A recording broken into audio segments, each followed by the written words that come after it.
Bem-vindos a mais um Deep Dive. Hoje a gente vai investigar uma questão que as fontes levantam.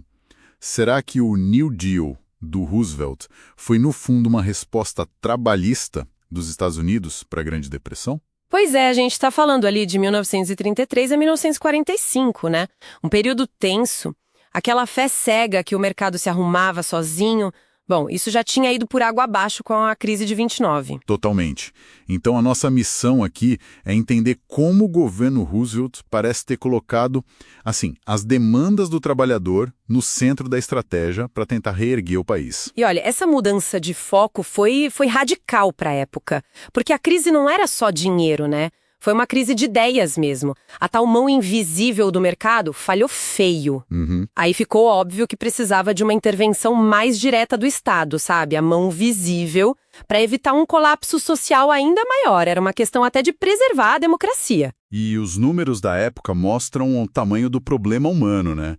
Em 33, eram tipo 13 milhões de desempregados, quase 27% da força de trabalho. É muita gente mesmo. E o poder de compra das famílias caiu quase 60% em pouquíssimo tempo.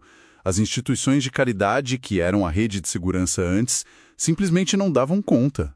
Era uma emergência nacional, assim, declarada. Exatamente. E aí, nesse vácuo, né, surge essa urgência por uma nova abordagem. Não dava para ficar parado, esperando.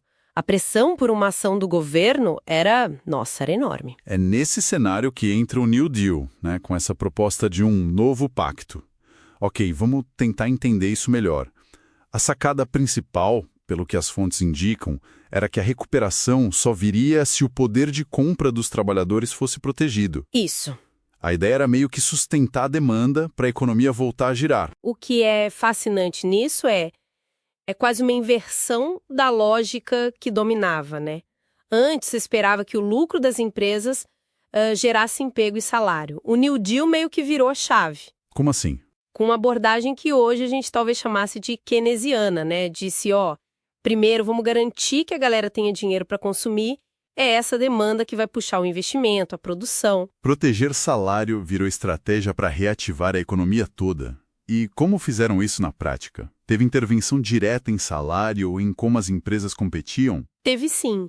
E aqui a coisa fica bem interessante.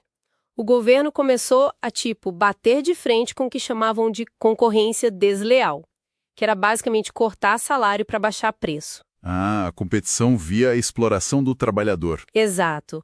A regulação estatal tentou frear isso. Um exemplo claro foi o NIRA, o National Industrial Recovery Act. O NIRA, o que ele fazia exatamente? Ele incentivava a criação de códigos de concorrência leal. E o interessante é que não era só o governo decidindo, eram umas comissões com empresários, governo e, olha só, sindicatos, juntos. Sindicatos na mesa. Isso era novo? Muito novo para a época. E definiam coisas como salário mínimo por indústria, limite de jornada de trabalho e até proibiram o trabalho infantil para menores de 16. Mas esse NIRA não deu problema na justiça? Ouvi dizer que a Suprema Corte barrou. Barrou, sim. Foi considerado inconstitucional.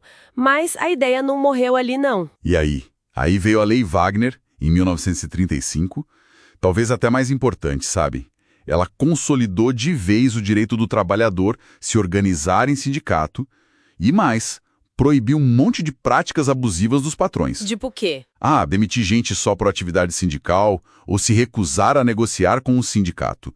E criaram um órgão, o National Labor Relations Board, que tinha poder de verdade. Poder como? Olha esse número. Eles chegaram a mandar reintegrar 300 mil trabalhadores que tinham sido demitidos por causa de atividade sindical. E com pagamento retroativo. Foi um recado bem direto para o empresariado. Nossa, 300 mil é um impacto enorme.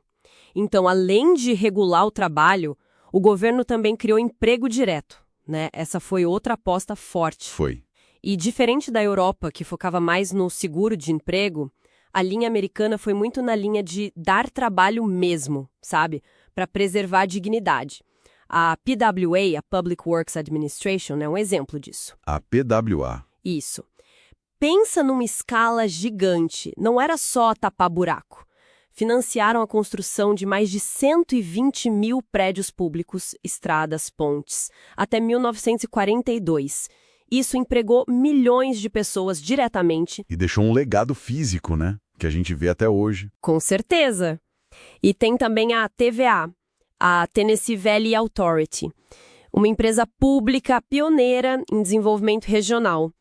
Usaram a mão de obra que estava parada para construir barragens, rede elétrica, transformaram uma região inteira que era super pobre. Isso meio que derruba aquela ideia de que gasto do governo sempre atrapalha o investimento privado, né? Totalmente. As fontes até mostram o contrário para aquele período. Tipo, em 33 teve um aumento forte no gasto federal. Certo. E em 34 o investimento privado deu um salto ainda maior.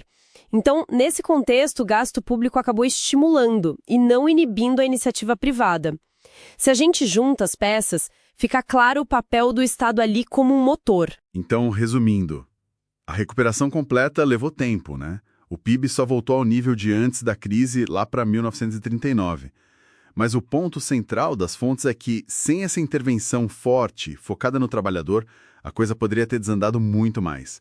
A desintegração social era um risco real. Precisamente. O New Deal começou como uma coisa emergencial para apagar o incêndio.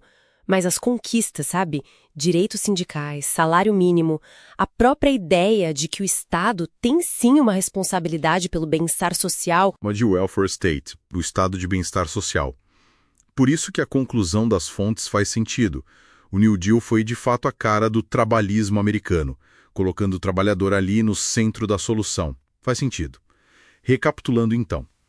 A gente partiu de uma crise gigantesca que abalou as velhas certezas, viu o Estado americano ter que assumir um papel muito mais ativo e, com o New Deal, focar na proteção e no poder de compra de quem trabalha como a chave para tentar sair do buraco. Exato. E fica talvez uma provocação para a gente pensar, né? Se o New Deal foi essa resposta drástica a uma crise profunda, redefinindo as relações entre Estado, capital e trabalho, que lições ou paralelos a gente pode tirar para os desafios de hoje? Principalmente nessa busca constante por equilibrar o mercado e a proteção social. Uma ótima questão para finalizar nosso Deep Dive de hoje.